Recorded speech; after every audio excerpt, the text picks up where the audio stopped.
देवाधिदेव महादेव का पावन मास श्रावण मास प्रारंभ हो चुका है। श्रावण मास की कावड़ यात्रा जग विख्यात है। पूरे देश के अंदर और खासतौर पर उत्तर भारत में इस दौरान शिव भक्त महादेव के अनुष्ठान में लीन होकर के सभी शिवालयों में जलाभिषेक के साथ अपनी असीम भक्ति का प्रदर्शन करते हैं।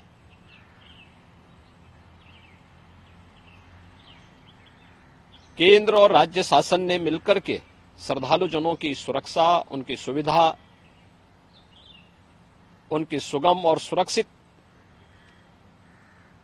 यात्रा के लिए अनेक प्रबंध किए हैं। कहीं कोई दिक्कत न हो, कहीं कोई अव्यवस्था न फैले, कोई भी उनकी आस्था के साथ खिलवाड़ न करने पाए, इन सब बातों का ध्यान में रख करके प्रयास प्रारंभ किए गए हैं। लेकिन हमें इस बात जरूर ध्यान में रखना होगा, मैं सभी श्रद्धालु जनों से इस बारे में विनम्र अनुरोध करूंगा। हम लोग भी शिव भक्त हैं, महादेव की असीम कृपा हम लोगों पे बनी रही है और निरंतर हम महादेव से यही प्रार्थना करते हैं कि उनकी कृपा सदैव बनी रहे। कोई भी पर्व और त्योहार, कोई भी साधना बिना आत्मानुशासन के पूरी नहीं होती है। सुगम और सुरक्षित यात्रा के लिए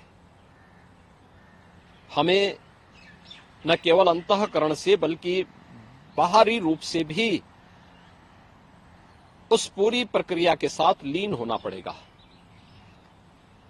शिवो भूत्वा शिवम यजेत।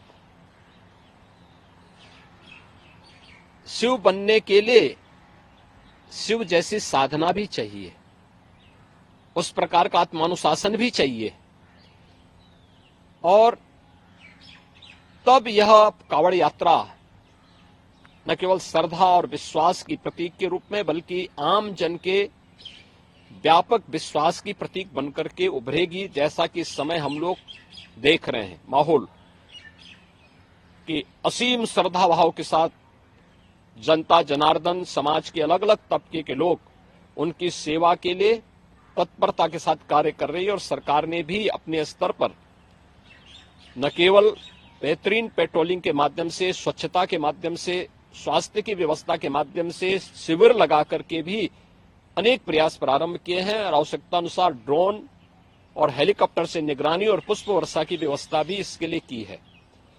मैं सभी शिव भक्तों से अपील करूंगा कि देवादेव महादेव की ये कृपा हम पर बनी रहे।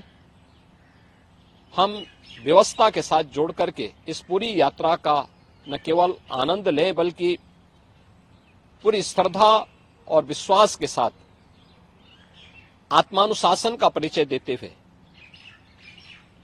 इस पावन श्रावण मास के कावड़ यात्रा कार्यक्रम को सफलतापूर्वक आगे बढ़ाने में अपना योगदान दें। आप सबकी सुगम सुरक्षित यात्रा के लिए मेरी मंगलमय शुभकामनाएं हैं।